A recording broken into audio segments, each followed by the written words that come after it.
If anyone has ever said that you were doing too much, has ever alluded that you're doing too much, maybe that you need to tone it down, bring it down a couple notches, I just want you to know they're trying to bring you back down to where they are. There is absolutely nothing wrong with you doing too much. I recently had a client, as you guys might know, I'm a personal stylist, and I have been for over a decade. I recently had a client who I've been working with for a few months, and she's been talking about the same thing and how happy she is that she's over the hump. Now, what is the hump? The hump is that the friends that she hung out with, the circles that she was in, she always felt like everyone dressed down. Everyone was always kind of like a little frumpy, a little dowdy, and like super, super casual. So even though she's a girl from the city, she likes to be a little bit more glam, funky, even spunky with her personality, she was finding herself wearing more like homely clothes to fit in with her group, because it was often alluded, oh, you're doing too much. Oh, like it's a lot. Like, why are you doing that? And it's not until we started working together that she was like, oh my gosh, I don't want to look like them. I want to look as good as I can. And we started like kind of breaking down like, okay, why do you think that you were doing that? Why do you think your friends were dressing that way? Why do you think this is all happening? And she was like, you know what, Carla? I actually realized like sometimes the people I hang out with, they don't like their bodies. They don't really feel confident. They don't feel good about showing up. They don't feel great about being seen. And she's like, I do. Why am I adopting the insecurities of the population or my group and putting them on my back when that's not even my insecurity? Meanwhile, we already all have our own insecurities. Why adopt someone else's? So this idea of doing too much, whenever I hear it, I'm like, ooh, there's a hater somewhere.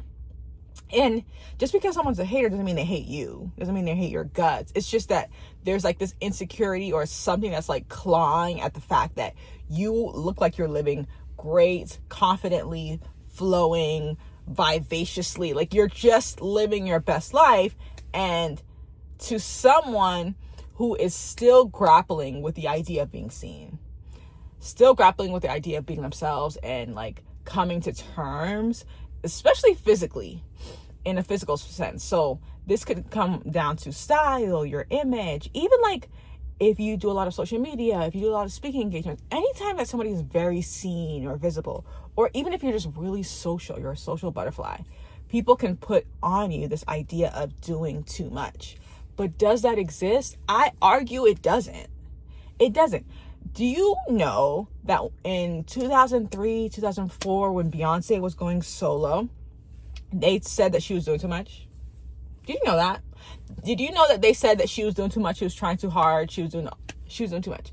And now Beyonce is the bar.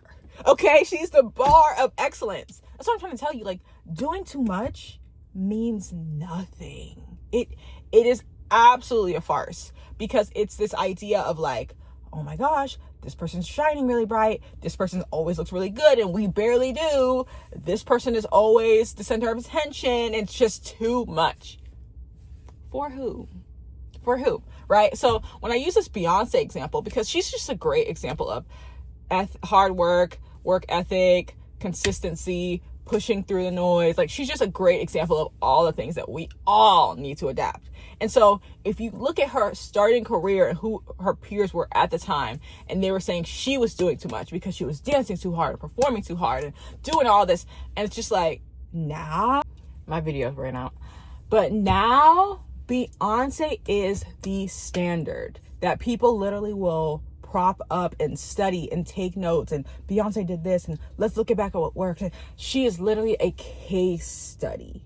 And so I want to encourage you to continue to do too much. As we go to the new year, do too much. If you haven't been doing too much, if you've been kind of dumbing yourself down, which I can relate to, I think I have. People probably look at me and say, no, you really haven't. Like, Carly, you're always doing this.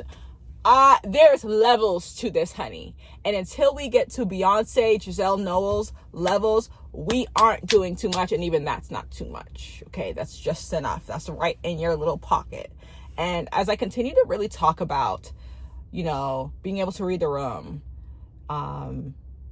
being able to read the room and doing too much, all these are concepts that are outside of fashion, but they're so interwoven in personal styling and showing up and owning your image and owning your voice and owning your greatness.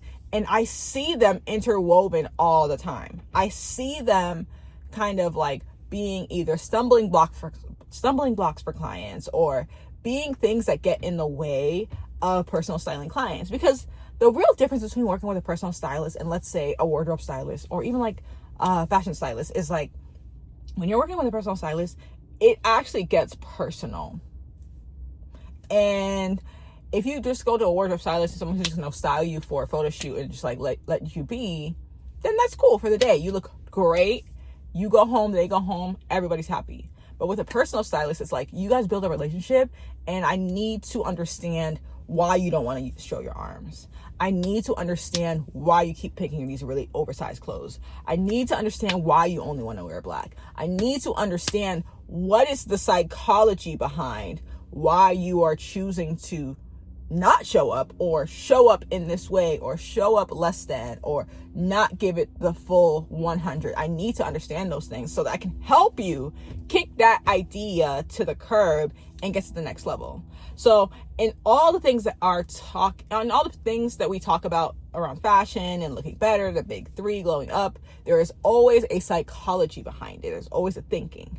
So if you can tap into not only the thinking and the physical, that's when you not only glow up and win and look better, but you also attract better and keep it. You can maintain that growth and that next level up. So as we continue to talk about all the brain topics and the psychology and even the heart behind looking good, showing up confidently, and being able to take up your full space and taking up all the room that you deserve, I want you to know the two ideas are not separate. You've got to have a level of confidence blooming with the image. And that's okay if you have zero confidence right now. That is okay. But as we elevate your image, we want the confidence to be able to start leveling up with it. And that is why these rants exist. Until next time, I want to hear what you guys want to talk about fashion-wise, psychology-wise, confidence-wise. And I hope to see you in the next video. Toodles.